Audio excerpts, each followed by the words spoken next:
¿Cómo están? Bueno, mi nombre es Janina Faur, yo trabajo en Bauer Center, ya seguramente muchos me conocen.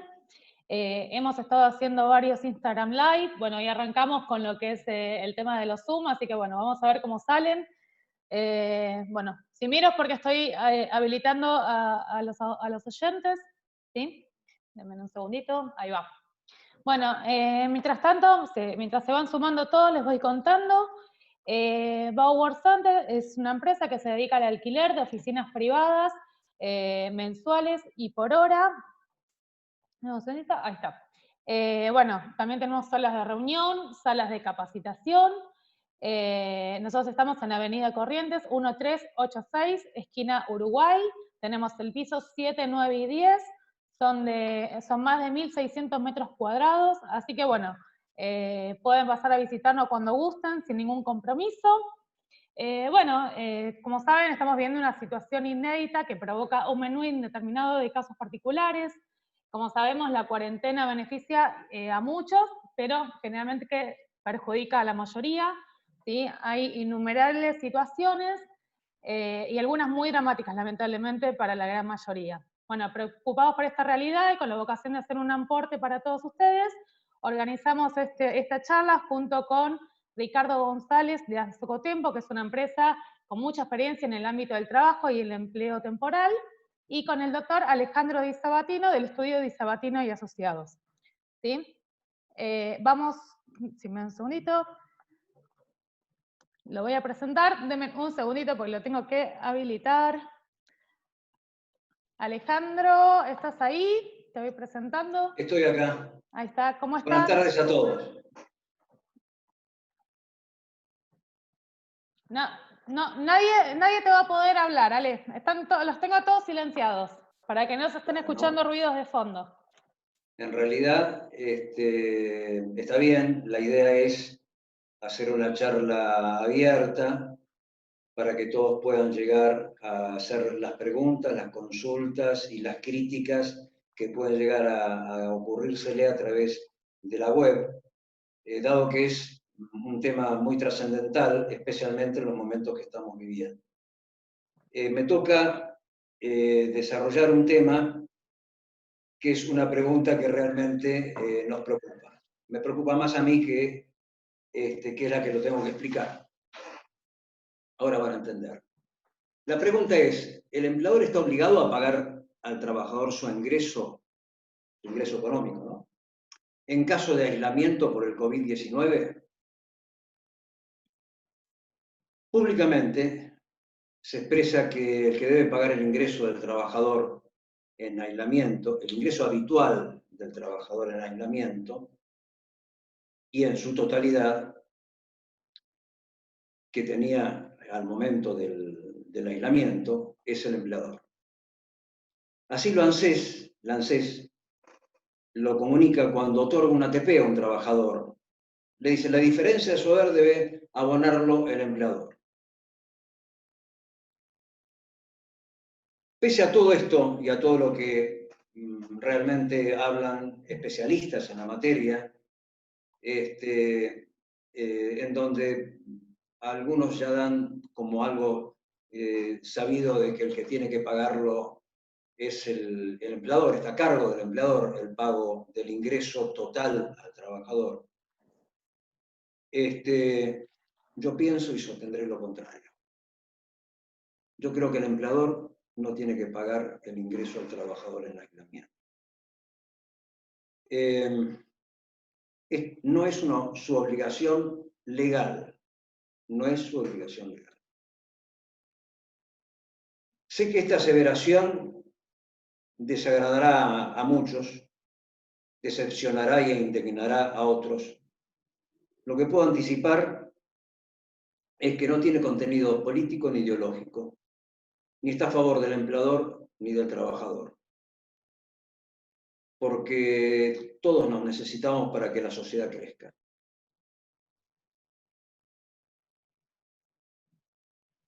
Lo que trato de decir es que graficar lo que le corresponde a cada uno por derecho. Sin duda, lo que dice la ley, que hay que diferenciarnos lo que me gustaría que diga la ley. Un sabio del derecho, Savigny, decía, una cosa es lo que la ley dice y otra cosa es lo que la ley me gustaría que diga. Pero sí, tengo que advertir que la lectura objetiva de la ley no genera solución alguna. Yo no vengo a traer hoy una solución, sino a decir lo que dice la ley. ¿Pero y por qué? Y simplemente porque hay que empezar por la realidad sin máscara. Si queremos partir de una realidad donde podamos tener éxitos en las soluciones a implementar, debemos de partir de esa realidad. Debemos decir la posición que tenemos cada uno frente a la ley. Sin disfraces, sin buscar absolutamente nada de lo que me gustaría que diga, pero si no lo dice. Soy consciente que la situación actual no pasa por cumplir un mandato de ley. Hay un compromiso solidario que nos involucra a todos. Y cuando hablamos de empleadores y trabajadores, ellos o nosotros, porque yo participo también de esto, sabemos a ciencia cierta lo esencial que es preservar al trabajador y a la empresa. Esto va unido, porque las máquinas se pueden comprar y se tienen de un momento a otro. El dinero se puede pedir un crédito y se tiene de un momento a otro, el recurso humano no. El recurso humano es el componente más valioso de una empresa. Por eso, muchos empleadores, sabiendo que no le corresponde legalmente aportar absolutamente nada, tratan de preservar su grupo humano. Pero bueno, no olvidemos que el término empresa es un término muy ambiguo, muy grande. Comprende al taller que tengo a la vuelta de mi casa con un solo empleador, al kiosco de la esquina, al emprendedor, al monotributista que viene a arreglar una reparación de gas, como la gran empresa que tiene miles y miles de trabajadores. Y fíjense en la diferencia que a uno se puede ver entre lo que es un pequeño taller o un negocio con un empleado, en donde yo sé que la están pasando muy mal, muchos de ellos la están pasando muy mal, no solamente el empleado, sino el dueño del negocio, que no puede pagar ni siquiera el alquiler. No se puede poner todo en una misma bolsa a esa persona que a la sociedad anónima nacional o multinacional que tiene miles de personas. Son realidades distintas. Pero hay realidades distintas entre empresarios y también entre trabajadores. Hay trabajadores sin carga de familia, solteros, que hoy en día el sueldo tienen gran parte de ahorro, porque todas situaciones a alguien beneficia y a alguien perjudica. Y no está mal, es así. Es la realidad. A mí me gustaría que beneficien a todos, pero eso es lo que me gustaría. No confundamos, no enmascaremos la realidad, porque si partimos de una realidad enmascarada para prefabricar soluciones, o para fabricar soluciones, o para proponer soluciones, van a tener cimientos falsos. Y esta es la finalidad de esta charla. Contradecir a todos los que dicen que el empleador es el obligado a pagar el ingreso del trabajador. Y lo voy a demostrar, o creo demostrarlo, y voy a poner toda mi voluntad y mi conocimiento en esta materia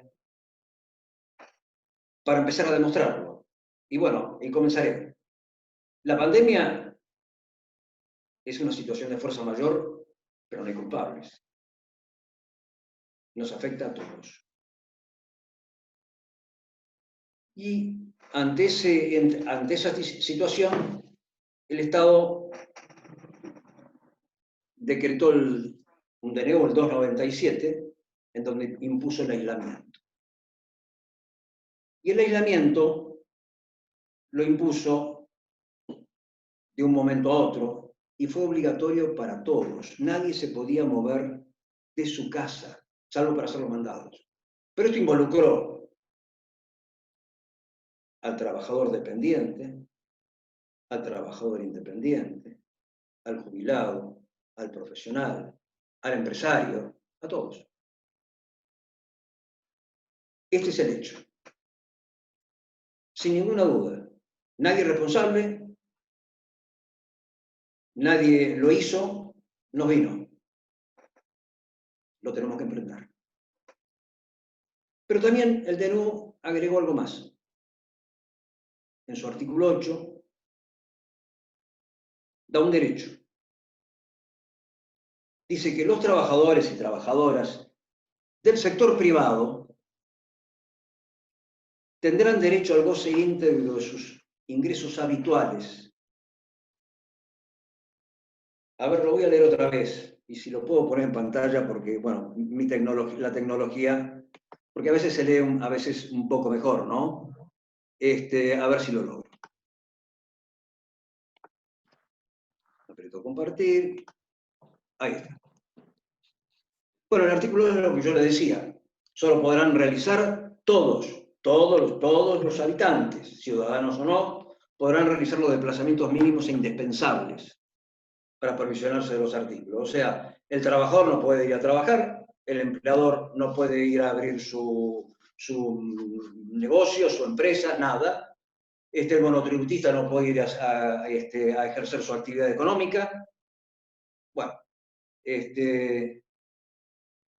y el artículo 8, que lo pongo en pantalla para tener una mejor comprensión del mismo, porque es donde me centraré en uno de los análisis, dice: los trabajadores y trabajadoras del sector privado tienen derecho al goce íntegro de sus ingresos habituales. En primer lugar, observemos que hablan de los trabajadores en relación de dependencia, porque jurídicamente un trabajador es cuando está en relación de dependencia. Si bien se les llama trabajadores autónomos, no son trabajadores en el sentido jurídico, sino son los que brindan un servicio o una actividad económica, y por eso cobran.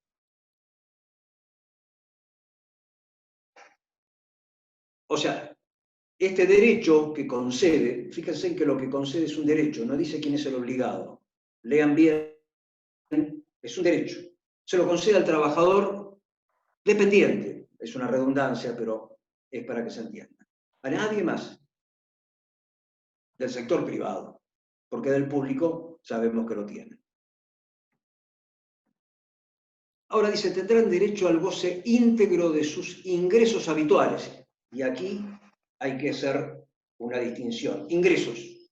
Ingresos, la definición es una definición económica, no es jurídica. Ingreso es lo que te ingresa, la parte económica, la parte material, en dinero o en especies, que le ingresa a una persona. No lo diferencio muy bien de lo que es la remuneración. Un ingreso no es una remuneración es un ingreso. Pero parten de conceptos totalmente distintos. El ingreso, un trabajador puede tener un ingreso por su sueldo, puede tener un ingreso por su actividad autónoma e independiente que ejerza después de su trabajo, puede tener un ingreso por tener un inmueble alquilado, puede tener un ingreso porque tiene un kiosco. Entonces ese trabajador tiene derecho al ingreso íntegro de todos esos ingresos. O sea, tiene derecho a que el kiosco le dé lo mismo, al que el alquiler, el inquilino le siga pagando lo mismo, a que quien lo contrate o su cliente en su actividad autónoma también lo sigan contratando, le sigan proveyendo su ingreso. Pero habla de ingreso y no habla de remuneración, ni sueldo.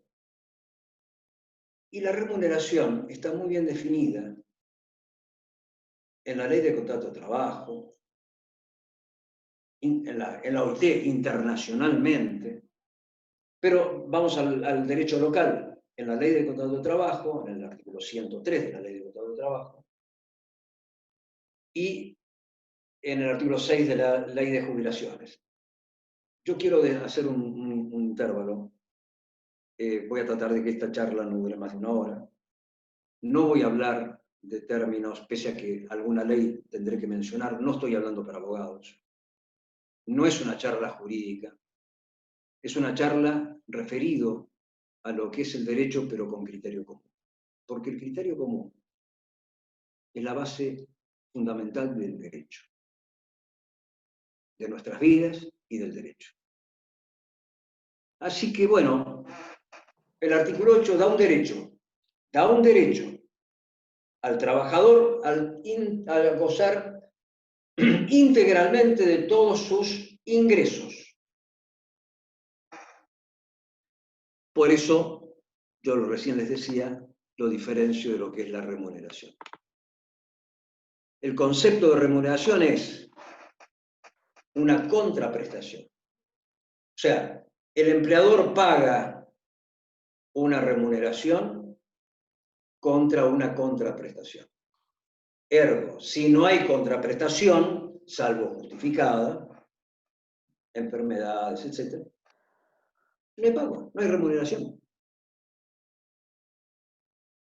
También lo dice la Ley de Jubilaciones y Pensiones, que fija la base y el hecho imponible para que el Estado pueda recaudar todos sus ingresos que hace a la seguridad social. Pero bueno,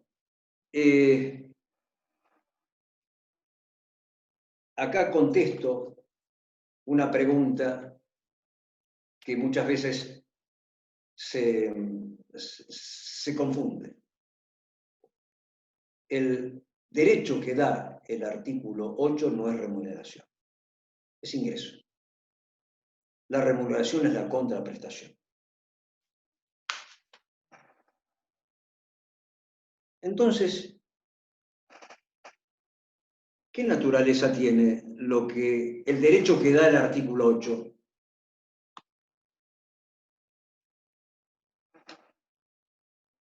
No hay analogía posible en la ley de contrato de trabajo para identificar una situación como la que estamos viviendo el COVID con cualquiera otra de las figuras del contrato de trabajo. Llámele despido, suspensión, no existe. La ley de contrato de trabajo no previó esto y es obvio que no lo haya previsto. Acá ni el trabajador puede trabajar ni el empresario puede dar trabajo. No es como en una suspensión, que se aplica en una sola de las partes. Acá no se puede, no se puede. Estamos en presencia de un cataclismo. Y entonces, ¿cuál es el ingreso que da derecho ese artículo 8? Es un derecho existencial. Ocurre en el mundo. Es un derecho existencial. Existe, después lo vamos a ver, en Argentina una ley y un organismo que tiende a prevenir todo este tipo de cataclismos, terremotos, inundaciones, lo que sea, y que sale a asistir. Pero no de mantener el ingreso íntegro a nadie. Porque cuando uno habla del trabajador, de mantener el ingreso íntegro al trabajador, también estamos hablando de trabajadores que ganan 3 veces un mínimo de convenio, más un gran porcentaje en premio a la producción, más otro porcentaje en otros premios, o un viajante que gana sobre su venta, y hay viajantes que ganan varios, pero varios sueldos mínimos. Yo tengo un caso en donde un viajante ganaba 40 sueldos mínimos de un empleado metalúrgico.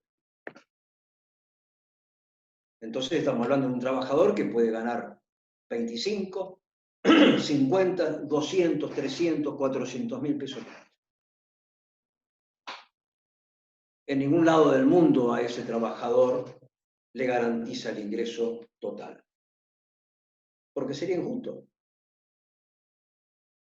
Porque sería incrementar su capacidad de ahorro. Y está bien que tenga capacidad de ahorro en épocas normales, pero hay que ayudar al que necesita. Y ahí tiene que estar el Estado. Pero no tiene que estar el Estado ayudando y diciendo, además te tiene que dar fulano de tal, cuando en realidad no lo tiene que dar. Que lo dé es otra cosa.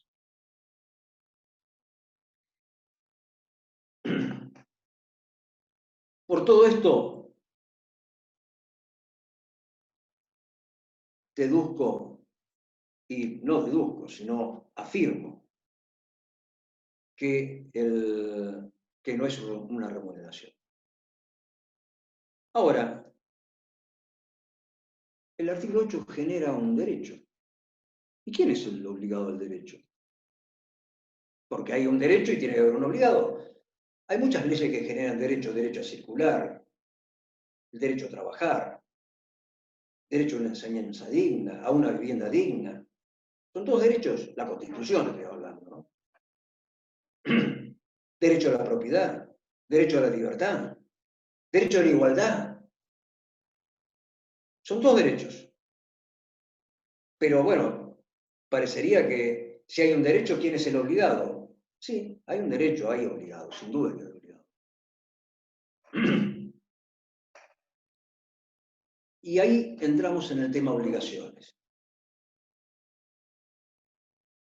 Uno es obligado por ley, o por contrato, o por haber hecho un acto ilícito. Pero en este caso vamos a resumirlo a la ley. Si hay una ley que me obliga, estoy obligado. Protestaré, pelearé contra la ley, la declararé inconstitucional, la declarará el tribunal inconstitucional, pero por el momento tengo que cumplir la ley. Hay una ley que me obliga, acá no hay ley. El artículo 8 no dice quién es el obligado. No hay ley. Y esto lo dice claramente el Código Civil. 724, 726. El 726, no sé si lo tengo. Sí. Por ejemplo, el 726, no hay obligación sin causa, es decir, sin que derive de algún hecho idóneo para producirla. Y el 727 dice, la existencia de la obligación no se presume, chico, no es una interpretación de un juez o de un ministro, o de un funcionario o de un sindicalista, o de un trabajador o de un empresario. La obligación no se presume, la interpretación, sigue diciendo la ley, de la existencia y extensión es de obligación restrictiva. ¿Pero eso por qué? Porque hay un artículo en nuestra Constitución Nacional, el 19, que dice que ningún habitante de la nación será obligado a hacer lo que la ley no manda, ni privado de lo que ella no prohíbe. Entonces, si no hay una ley que mande al empleador, dígame quién, dónde está la ley que diga que el empleador tiene que pagar ese ingreso, que no es remuneración, ese ingreso al trabajador. Si hay una ley, puede ser, mañana que sacan una ley, no implica un despojo, sin duda, pero bueno, tendremos los tribunales, pero no hay ley. Hoy no hay ley.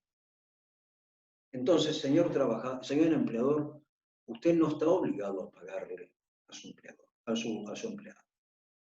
Señor sindicalista, analice esto.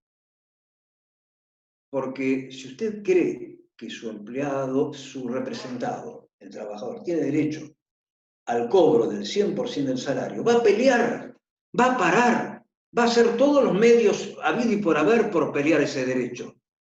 Por eso es importante no disfrazar los derechos. Por eso es importante hablar del derecho que le corresponde a cada uno. Hablar de la realidad, no disfrazarla. Porque en esa pelea pueden caer empresas que no pueden pagar el 100%. Y quien pierde es el trabajador, ergo la sociedad toda, porque un desempleado no es bueno. Y estamos hablando de casi 5 millones de desempleados. Pero no de ahora. Algo hemos hecho los argentinos para que esto sea así. Algo hemos hecho los argentinos para que seamos el país de menor empresas por habitantes en Latinoamérica. En Argentina hay 10 empresas cada 1000 habitantes. 58 en Chile, cada 1000 habitantes. 48 en Uruguay. Brasil dobla nuestra cantidad. ¿Y la empresa? La empresa es trabajo. El empresario es el inventor del trabajo. No podemos combatir al empresario o al capital de trabajo. Y esto es lo que por ahí va a dar lugar para otro tema. No me quiero explayar en esto. Quiero seguir porque me embalo y bueno, disculpen, sigo con el tema. Entonces, si el empleador no hay remuneración, el empleador no es el obligado, ¿quién es el obligado?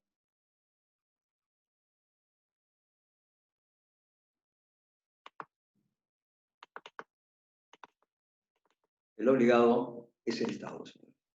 No me sale la Argentina. El obligado es el Estado. A ver si puedo hacerlo así.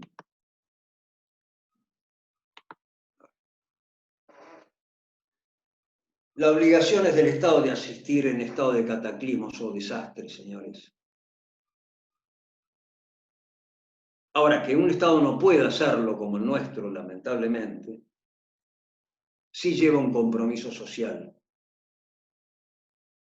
Porque las actitudes individuales no llevan a una sociedad a buen término. Pero hoy, la obligación es del Estado. Ley de Ministerio, decreto de necesidad de urgencia del año 19, número 7. Hay una ley, la 27287, SINAGIR, sistema que crea un Sistema Nacional para la Gestión Integral de Riesgo y la Protección. Y acá, no sé si voy a poder entrar con esto, y acá, vean esta página y entren en esta página. A ver si puedo. No puedo. Bueno, esta es la página que dice que es el Estado.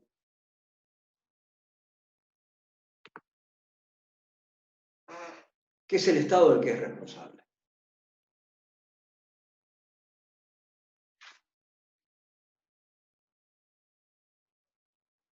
La de seguridad social, la prevención del estado de estas catástrofes, es una obligación del Estado. No puede decir, uy, nos agarró de sorpresa una catástrofe. Es función del Estado preverlo. La seguridad es un derecho humano esencial que garantiza el bienestar inherente a la dignidad humana. Esto lo dicen la Declaración Universal de los Derechos Humanos y lo dicen muchos cuerpos de tratados internacionales. Y esto es concluyente. Yo le he dado 1000 vueltas a esto porque no crean que me es fácil salir a contradecir y salir a nadar contra la corriente. Como profesional me genera un esfuerzo. Y como profesional del derecho y en lo laboral, sé muy bien que el contrato de trabajo es un equilibrio. Es el contrato que más equilibrio requiere.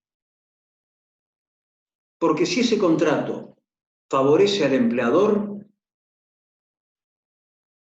desalienta al trabajador. Porque la cultura del trabajo es una moneda de dos caras. Una es el trabajo, la otra es el progreso. Si no hay progreso, no puede haber trabajo. Le estamos pidiendo al trabajador que trabaje. Recordemos la historia del crecimiento en Argentina. Trabajaban y progresaban. Los trabajadores hacían su piecita, su otra piecita, su casa. Después hacían un localcito que podían alquilar. Estoy hablando de hace 70, 80 años o menos, no sé. No, y de esto no quiero hacer política, no me interesa la política. La política es aquella que tiene que tender al bien común, poner el escudo que quieras.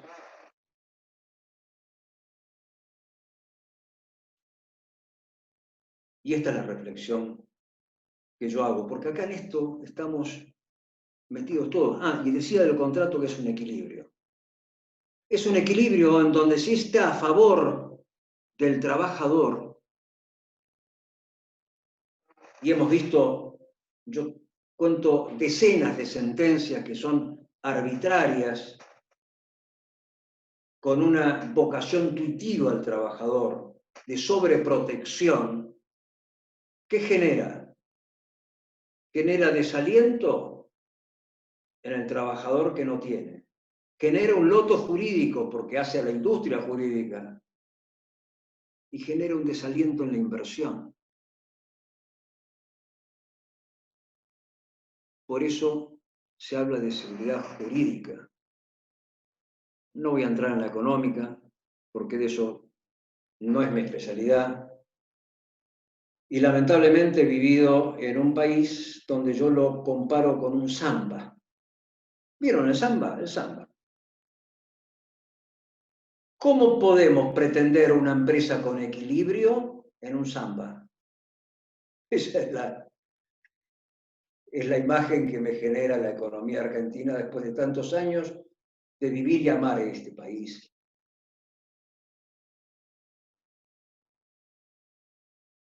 Sé que hay que hacer muchos cambios, no es el momento ahora.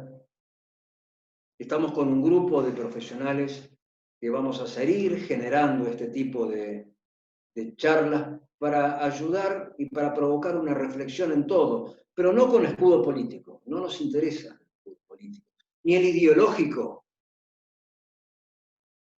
Si es de izquierda, de derecha, no sé, no me interesa eso. ¿Qué queremos los ciudadanos o los pobladores? Queremos vivir bien, queremos tener trabajo,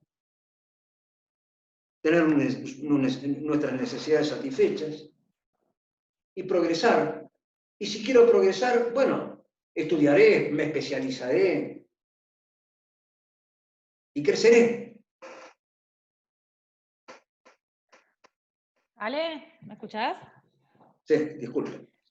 Está Ricardo con nosotros, ¿te parece que le demos la palabra? Sí, dale, Ricardo. Ricardo, estás por ahí. Tenés que desilenciarte el micrófono, por favor. Ahí está. ¿No escuchás? Sí, te agradezco, Jenny, te agradezco, Alejandro, estas aclaraciones que son riquísimas, sobre todo a la hora de dilucidar los problemas que se nos vinieron encima sin saber cómo manejarlos, porque todas estas son experiencias nuevas.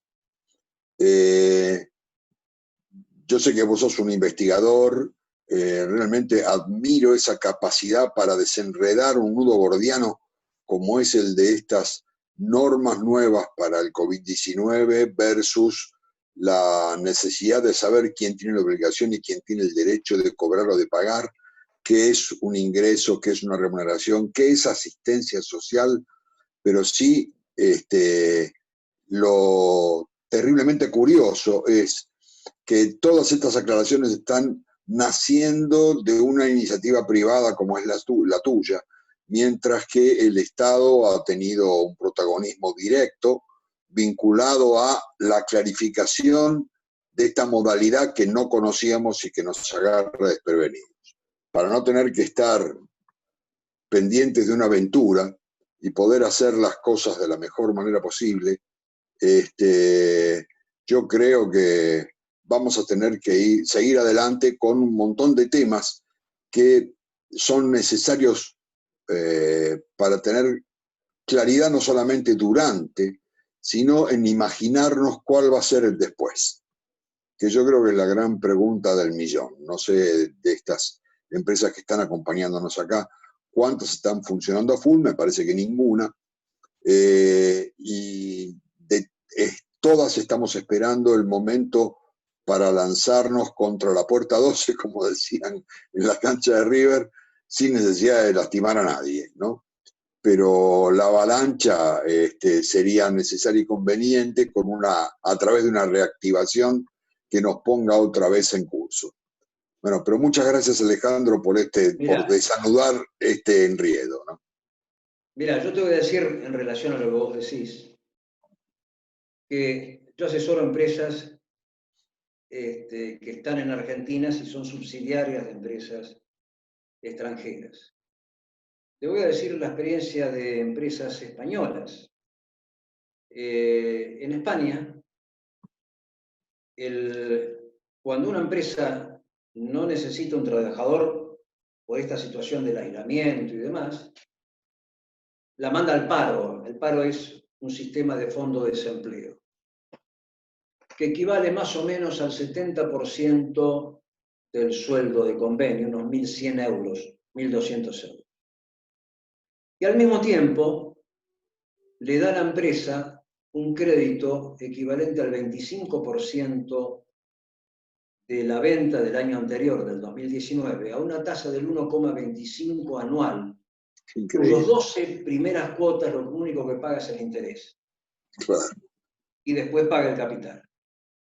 Entonces yo me pregunto, por eso es interesante decir esto, porque la globalización es un hecho y tenemos que competir, cada uno con nuestras empresas, tenemos que competir contra todas estas empresas. Entonces, cuando nos levanten la bandera para salir a competir, esos estados que cumplieron con la misión y obligación, pero misión, de preservar la estructura económica de la empresa, que es la que da trabajo, especialmente la pyme, que es el 70% del trabajo que se da, esos estados saldrán. Y me imagino que con una carrera de autos levantan y saldrán con el auto rayado. Como la puerta 12. Claro, con el auto rayado, por ahí con un espejo retrovisor que no le andan bien. Claro. Mientras los países que nos quedamos no podremos salir. No tendremos gomas, no tendremos algún cilindro, algo nos va a fallar. Así es. Entonces, esta es la realidad que como ciudadanos tenemos que tomar. Porque tampoco se ve reflejado, te digo esto, en el ámbito empresario ni en el sindical. Me hiciste acordar, Ricardo, que hay convenios de cámaras empresarias con sindicatos, además el de la UIA, CGT, que hablan de la suspensión del artículo 223 bis de la Ley de Contrato de Trabajo. Así es. Así es. Este artículo está dentro de un título de la Ley de Contrato de Trabajo que dice la suspensión de ciertos efectos del contrato de trabajo. Los efectos del contrato, no del trabajo en sí, no del contrato del trabajo en sí, de los efectos. ¿Por qué? Porque ¿cuál es el efecto básico de un contrato de trabajo? El trabajador se obliga a prestar trabajo y el empleador se obliga a otorgarle trabajo y a pagarle por ese trabajo que recibe. Pero eso a veces suele suceder que esos efectos tienen una disfuncionalidad. Y sucede con el empleador, con el trabajador, cuando se enferma, se accidenta inculpablemente. O cuando antes tenía que cumplir el servicio militar, que todavía está en la Ley de Contrato de Trabajo. O cuando tiene cargos electivos. Sí. Entonces ahí se le suspende la prestación. Algunas con derecho a remuneración, como en el caso de la enfermedad, otras no. Entonces, ahí el evento, fuerza mayor, no fuerza mayor, como quiera llamarle, le toca al trabajador. La Ley de Contrato de Trabajo saca esa visión y se va al empleador. Y cuando el evento, fuerza mayor, como sea, le toca al empleador que no puede cumplir con su obligación de ocupación, entonces le da la posibilidad de suspender.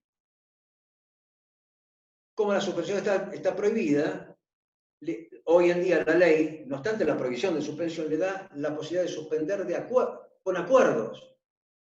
Porque en realidad el artículo 223 bis se hace para cuando una razón, suponete, de fuerza mayor, afecta a una de las partes del contrato, no a las dos. Así es, a una. Al empleador.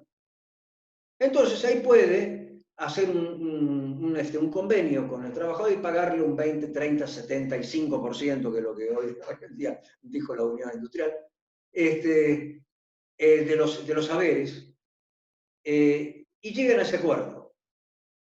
Pero esto es para los efectos, es decir, cuando un efecto le genera la imposibilidad de cumplimiento en el trabajador o cuando otro le genera el incumplimiento al trabajador. En este caso, no se puede suspender aquello que no se puede hacer. Claro, seguro. ¿Cómo se va a suspender un contrato de trabajo cuando están prohibido tanto el trabajador de ir a trabajar como el empleador de abrir su Sí, hay una recrear su inexistencia de contrato. Es una suspensión de todo el contrato. Por eso Claro, el trabajador no tiene que ir a trabajar y el empleador no tiene nada que pagar. claro. Ahora, ¿cómo las cámaras empresarias llegan a este acuerdo? No lo sé, las causas no es el objeto tampoco de analizarlo acá.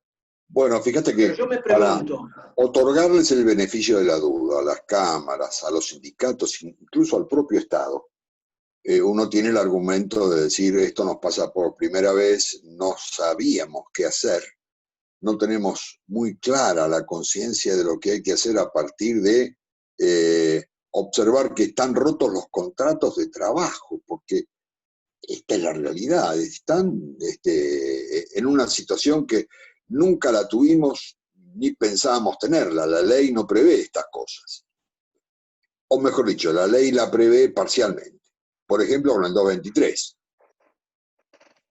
el contrato está hibernando en este momento, digamos, está en una serie de hibernación, ¿me entendés? Entonces, y además, como si una empresa, si el sector empresario fuera uno y la situación fuera igual para todos, Sí.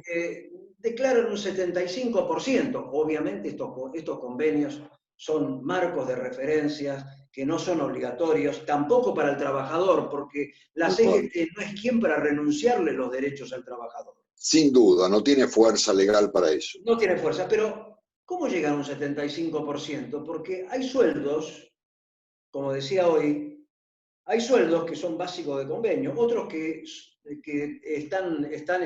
son 5 o 6 veces más. Y lo que es la variable, que claro, son las fórmulas complejas. Las premas de producción, las comisiones en un viajante. Seguro. ¿Entendés? En donde, ¿cómo puede decir el 75? En algunos casos será el 30 y cobrarán mucho más de lo que les sirve para subsistir. Y en otro caso tendrán que cobrar el 80. Claro, claro.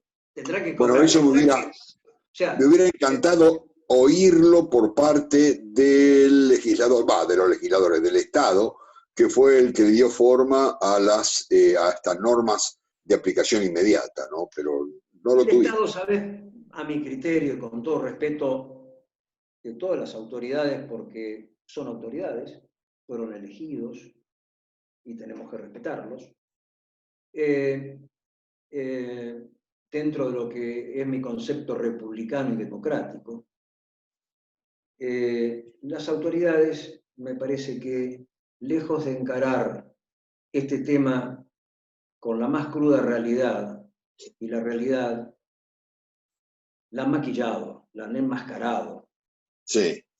Y han dicho, bueno, si yo no puedo cumplir, que también cumplan. Y esto es una modalidad nuestra. Sí. Acordate, ya de hace muchos años, que nos convertimos en los empleadores más dadivosos del mundo. Así es. Porque pagábamos sumas no remunerativas, pero en la medida que vengan a trabajar, porque era proporcionales a los días trabajados. Claro. ¿Cómo suma no remunerativa? ¿No era más fácil decir, chicos, mira, damos este aumento y por tanto tiempo no tributarán? Hubo convenios que dijeron, bueno, vamos a dar beneficios sociales y daban refrigerios, por ejemplo, y esto lo sé, refrigerios y que esos refrigerios se podían dar con dinero, no remunerativos. Resulta que después, en las sucesivas paritarias, lo que fue aumentando fue el dinero no remunerativo. Esos refrigerios... Claro. Bueno, chicos, tenemos que reconocer que esto lo manejamos así. Y hace de cuenta que vas en un auto, que tiene 3 volantes y lo manejan entre los 2 conductores de adelante y uno de atrás. Y que cada uno hace lo que cree que le conviene al resto. O sea, no hay combinación posible, no hay una coherencia cuando hay muchas manos en la definición de las cosas y lo único que ocurre es generar una enorme confusión.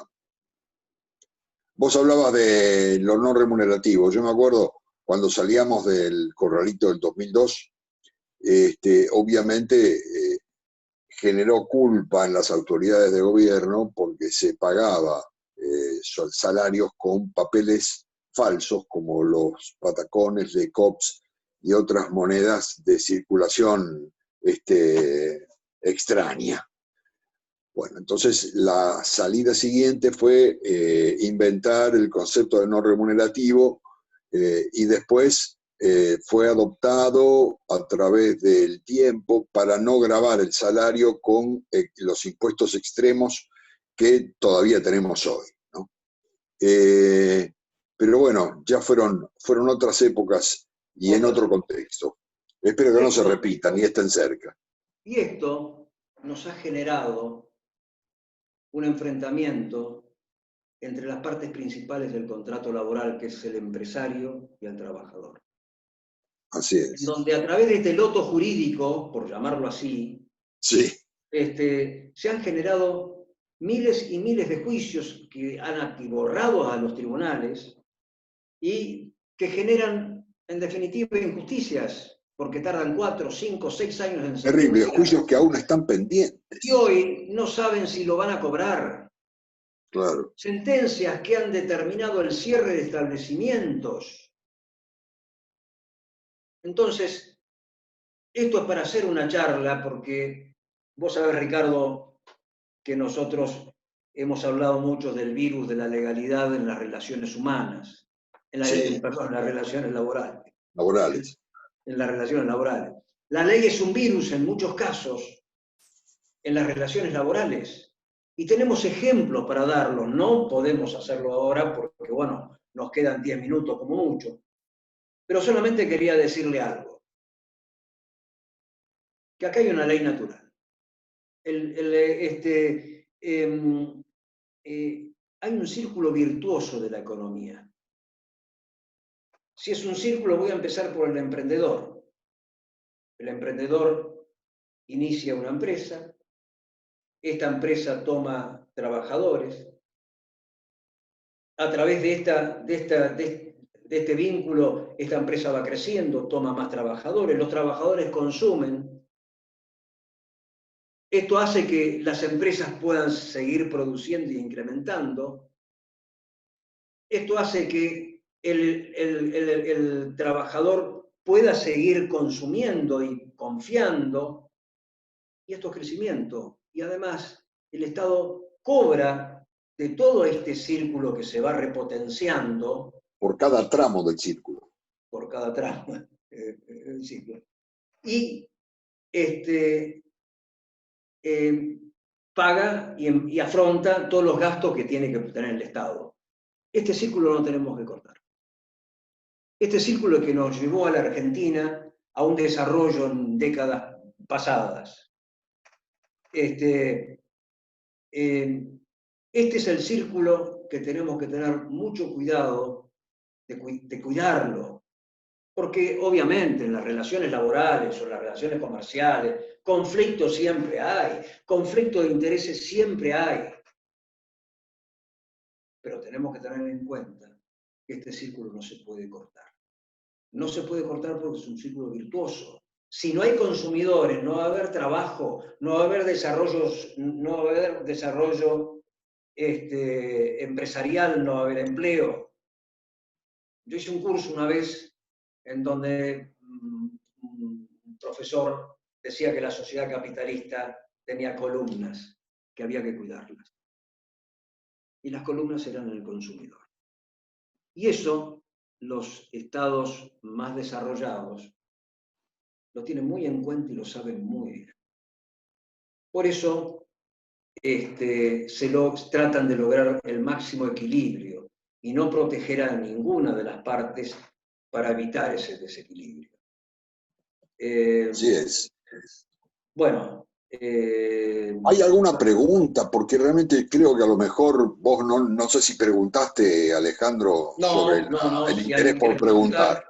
Si alguien quiere preguntar, Gianni. Sí, tienen el chat, cualquier cosa abajo. Yo igualmente les dejé ahí el mail para consultas, ¿sí? Del estudio de Sabatino. Si alguien quiere hacer alguna consulta ahora, la puede hacer en el chat, ¿sí? Y si no, bueno, cualquier cosa después lo puede mandar por mail. Y quisiera terminar con una frase de Isaac Newton. No pretenda que las cosas cambien si siempre hacemos lo mismo. Esto para la reflexión de todos, porque el grupo que conformo, de profesionales que conformo, no mi estudio, sino en los que empezamos a hablar de decir, bueno, vamos a dar charlas con la idea de aportar algo, con la idea de las cosas que uno las tiene guardadas o las conversa en un café o en la mesa del domingo, conversarlas públicamente. Estamos preparando una segunda charla para el 1 de julio, en donde la va a dar Ricardo González, una persona muy experimentada en lo que es el mercado de trabajo, en lo que son las estadísticas, en lo que es la evolución del mercado de trabajo, y el ingeniero Gustavo Spano, un ingeniero industrial de muchísima especialidad, de gran experiencia, no solamente en la parte ingeniera, sino también en la parte de manejo de recursos humanos, que es fundamental. La idea es elaborar alternativas para ser competitivos en un escenario post-COVID-19. Esto va a ser el 1 de julio. Janina, te pido que lo circules esto entre todos los invitados. Y la idea es tratar de generar este tipo de charlas. Y Ricardo, o Janina, podemos ya ir preparando otra fecha en donde a mí me gustaría poner con nombre, apellido y ejemplos de lo que acabo de decir, ¿no? Es el virus de la legalidad en las relaciones humanas. ¿Cómo puede una ley generar conflicto entre un trabajador y un empleador? ¿Cómo puede una ley obstaculizar que un empleador quiera contratar a una persona y no lo pueda hacer? ¿Es factible eso? Sí, existe. Y esto hay que popularizarlo. Estas son las cosas que hay que empezar a sacar. No digo las saque yo. Hay otras muchas cosas que no las sé o que se me escapan, pero sería bueno que colegas también colaboren con esto. En decir, ¿qué cosas hay que modificar para que el empresario y el trabajador sean una comunidad? Porque son comunidades. Ninguna empresa funciona sin los recursos humanos. Y los recursos humanos necesitan de la empresa. En un diálogo donde va a haber intereses contrapuestos. Sin duda hay intereses contrapuestos. Va a haber peleas, discusiones, pero no se puede romper ese círculo virtuoso de preservar esto. Bueno, muchas gracias, Alejandro. Les agradezco. Ale. Gracias por esa investigación. Ale. Espero no haberlos aburrido y bueno, vamos a hacer otras charlas de este tenor para que nos sirva a todos. Gracias. Ale, perdóname. Gracias, Alejandro. Sí, Janina, discúlpame. Acá tenemos un par de consultas que nos hicieron en el chat. Pasa que no sé si nos da el tiempo para responderlas. ¿Te parece que lo manden por mail? ¿Y se lo podrás contestar por mail? No sé si vos tenés la opción de ver el chat, ¿puede ser? Perdón, Janina, yo estuve viendo las preguntas en el chat y son preguntas a las que hay que darle forma. Sí, por Respuestas a las que hay que darle forma. Sería preferible que Alejandro las vea después y las analice y las conteste con más tranquilidad. Sí, sí. Porque ya nos quedan 3 minutos. Sí, por eso. Sí, sí. Sí, bueno, sí. si puede ser, Marcelo. Sí, sí, o sea, porque hay gente que por ahí pregunta situaciones muy particulares, lo estoy viendo. Mira, para que hagas un precalentamiento intelectual, una de las preguntas que genera acá más son casos muy particulares y por ahí nos importa mucho la mayoría. No, pero y sí a hay la una persona que lo pregunta que es clave, que dice, si no pago los sueldos, ¿qué me pasa? Y esto implica que haya que repetir la diferencia entre sueldo, remuneración e ingresos. Porque nadie dijo que no hay que pagar nada. Hay un argumento, si tenemos 2 minutos más, sí. Si el trabajador está trabajando, tenés que pagar los sueldos. Tal cual. Si el trabajador no está trabajando, no tenés que, o sea, está en aislamiento, no está enfermo ni incapacitado, no tenés que pagar los sueldos. Pensá qué pasa si no paga los sueldos. Tal cual. Fácticamente, no legalmente. Fácticamente, en tu empresa, ¿qué pasa? Seguro. Esto es lo que hay que hacer. Y sí es importante que te sientes en donde ninguna de las dos partes tenga conceptos falsos jurídicos, porque si vos te sentás con un sindicalista que dice, la ley me dice que tengo derecho a cobrar el 100% de los sueldos, y te lo va a pelear, va a ser muy difícil establecer un sin duda, diálogo. sin Eso duda. es el aporte que yo hoy quise dar. Me parece fantástico. Bueno, muchas gracias otra vez. Muy buena semana. Gracias, Janina, por todo. Gracias, Janine. Gracias a Bau, gracias a todos. Gracias.